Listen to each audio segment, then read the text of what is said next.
Assalamualaikum warahmatullahi wabarakatuh. Perkenalkan, nama saya Novita Puspitasari. Baik, di sini saya akan menjelaskan tentang sastra klasik Kalimantan Barat, Kabupaten Sanggau, yang bertema legenda Pulau Belomba. Informannya yaitu dari penduduk sekitar Meliau atau masyarakat Meliau. Baik, langsung saja kita membahas tentang cerita ini. Cerita ini membahas tentang tradisi, kebiasaan atau perilaku yang dilakukan oleh masyarakat secara turun-menurun dari nenek moyang ke daerahnya. Tradisi ini juga merupakan beberapa hal yang menjadi sumber dari akhlak dan budi pekerti.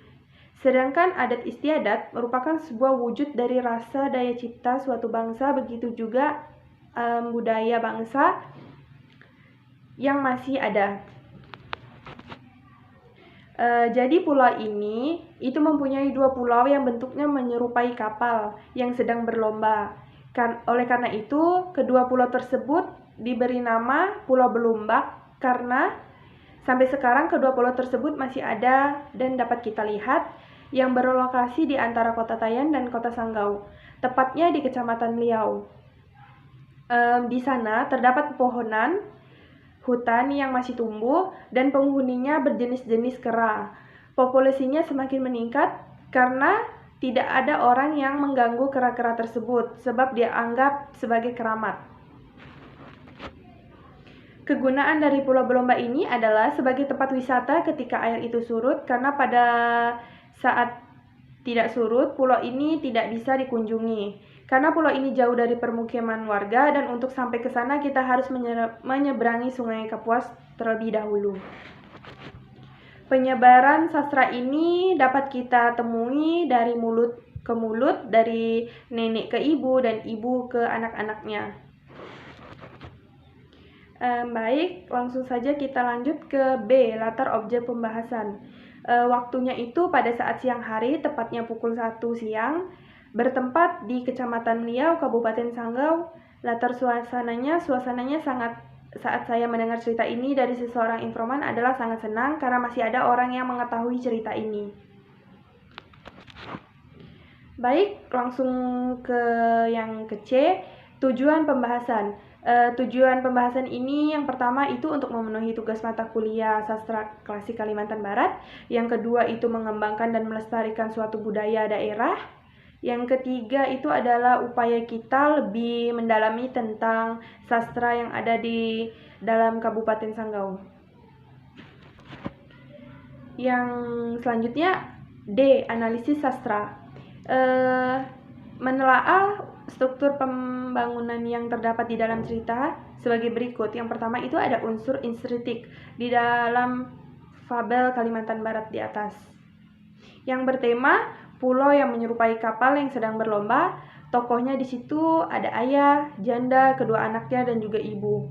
Kemudian penokohannya itu adalah karakter si ayah yang memiliki sifat baik hati dan pekerja keras dan juga bertanggung jawab, ibu yang memiliki sifat baik hati dan selalu sabar dalam menghadapi kedua anaknya. Yang ketiga yaitu ada kedua anaknya yang memiliki sifat durhaka terhadap kedua orang tuanya. Kemudian latar tempat. Latar tempatnya ini berada di rumah yang berada di Pulau Belombak. Latar suasananya ini senang dan marah. Alur ceritanya ini maju. Amanatnya dapat kita ambil dari seorang ibu yang sangat menyayangi anaknya, tetapi anaknya durhaka terhadap ibunya. Kemudian B, unsur estetik. Di dalam fabel Pulau Belomba ini, pada zaman dahulu, di mana lokasi kedua pulau tersebut berada, dan terdapat sebuah kota yang bernama Kota Meliau. Walaupun kota tersebut tidak begitu besar, tetapi penduduknya sangat banyak. Di bagian pinggiran kota tersebut, hiduplah seorang janda miskin dengan kedua orang anak laki-lakinya. Ayah mereka telah meninggal dunia. Baik, tema yang kedua yaitu Sungai Kapuas yang banyak ditemukan di berbagai binatang air. Tokohnya itu adalah penduduk sekitar Kampung Rambai. Penokohannya penduduk sekitar Kampung Rambai memiliki sifat yang mempercayai bahwa adanya sosok Sodok Tapa. Latar tempatnya itu bertempat di Sungai Kapuas. Latar suasananya itu senang, alurnya itu maju. Amanat, kita dapat belajar bahwa kita sebagai manusia harus melestarikan ikan-ikan yang ada di sungai. Kemudian B, unsur estetik. Di dalam fabel, konon di sebuah dusun, tepatnya di Dusun Rambai, Kecamatan Liau, Kabupaten Sanggau, pada zaman dahulu terdengar suatu cerita yang sangat menggemparkan masyarakat pada waktu itu. Pada suatu hari, adalah salah satu seorang penduduk kampung yang hendak pergi menyerbangi sungai menggunakan sampan. Tetapi, tiba-tiba di tengah perjalanan orang itu menghilang sebelum sampai tujuan. Melihat hal itu, warga menjadi curiga. Kecurigaan mereka timbul karena mereka melihat bahwa di permukaan sungai ada sebuah sampan yang mengapung dan sudah tidak berpenghuni lagi. Selain itu, mereka juga melihat bahwa tidak jauh dari sampan itu ada seekor ikan tapa yang sering muncul di permukaan sungai. Baik, kesimpulan dari cerita saya adalah kita jangan pernah membantah ibu kita saat. Jadi dapat kita ambil kesimpulan adalah kita jangan pernah membantah dan membuat ibu kita sakit hati dengan perkataan kita. Dan kita sebagai anak harus menghargai ibu dan ayah karena kita bisa sukses itu karena berkat orang tua kita. Kemudian kita juga harus.